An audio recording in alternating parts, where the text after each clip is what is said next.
Starting with New Zealand's biggest export earner. Now the government wants hundreds of thousands of international visitors to pay up to $35 each before they come here. Labor campaigned on introducing an international visitor levy to raise money to spend on tourism infrastructure to pay for amenities and tourist hotspots around the country. And as RNZ reported a few weeks ago, Australians and several Pacific Island countries will be exempt, meaning at least 1.5 million visitors won't be required to cough up.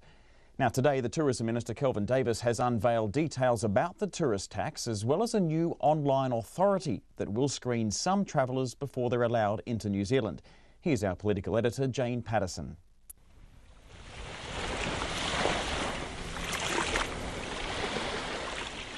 The spectacular scenery, range of attractions and the opportunities for outdoor adventure lure millions of tourists to New Zealand each year, and that's only expected to increase, with just over 5 million visitors a year expected within 6 years. But while tourism is worth more than $14 billion to the economy, there's still a downside to New Zealand's success.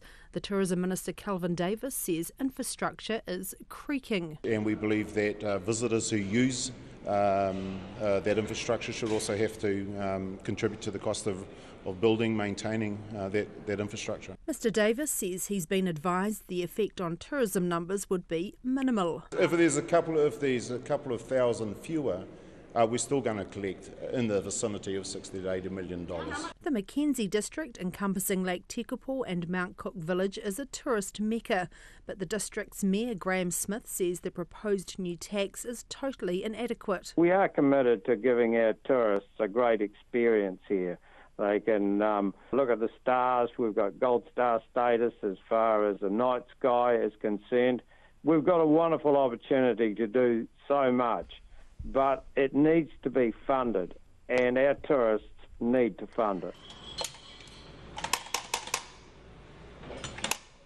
Canadian tourists Paul and Darlene, who were visiting Murchison today, said they wouldn't be put off by a tourist tax. Darlene says border taxes are just part of visiting a foreign country. Yes, I think we would have. Why is that? We've always wanted to come here, and yeah, it's a once-in-a-lifetime trip. Her husband Paul agrees, but would like to see Commonwealth countries united on waiving the entry tax. Yeah, we would still pay that. Are you surprised it doesn't exist? Yeah, we've travelled a fair number of places in the world, and many have visa charges to get into the country, but most Commonwealth countries don't. This tourist in Dunedin agrees the tax won't put people off. It's not a big deal. Maybe it doesn't matter, only $35.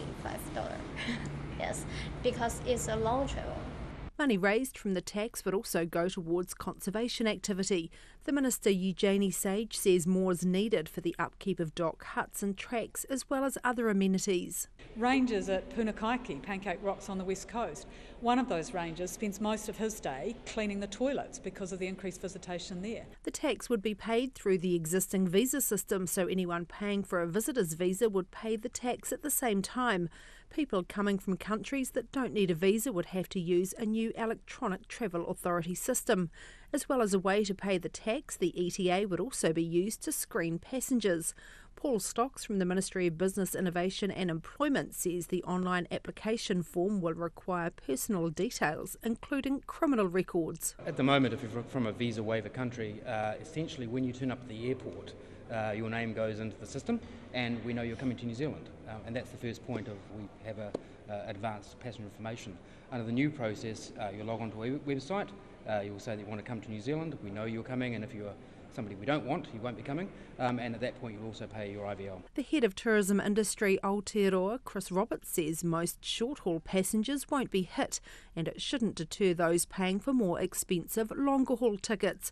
He says the main point is where the money will be spent. International visitors are already paying their way, making a fantastic contribution. They're now going to be asked to pay a bit more. The key is to make sure that money goes to where it's really needed. But National's tourism spokesperson Todd McClay says the government doesn't need to tax visitors to spend more money on tourism. We need to be very careful that New Zealand doesn't become seen as a very expensive destination. Look, we know we're a long way to travel. We know that we're a destination a lot of people want to come to.